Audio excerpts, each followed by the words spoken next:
New question. The member from Whitby Oshawa. My question is to the Premier. Premier, you've promised to protect the social programs that Ontarians need and deserve. But evidence is clearly mounting that your failed economic policies are having serious consequences on Ontario's most vulnerable citizens. Your failed policies have forced the Toronto District School Board to cut 50 special education assistants and the Children's Hospital of Eastern Ontario to eliminate 50 positions.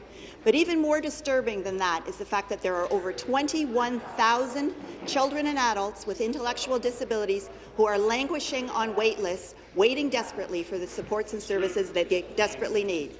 So I have a very simple question for the Premier, Mr. Speaker.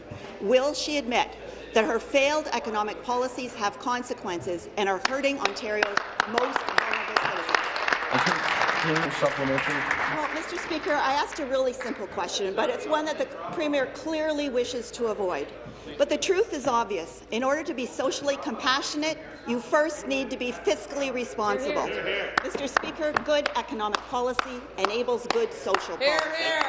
Premier, your failed economic policies are having serious consequences. Just ask the students at the Toronto District School Board, ask the young patients at the Children's Minister of Economic Development, and ask the 21,000 children and adults and their families with intellectual disabilities why they're not getting the programs and services that they need and deserve.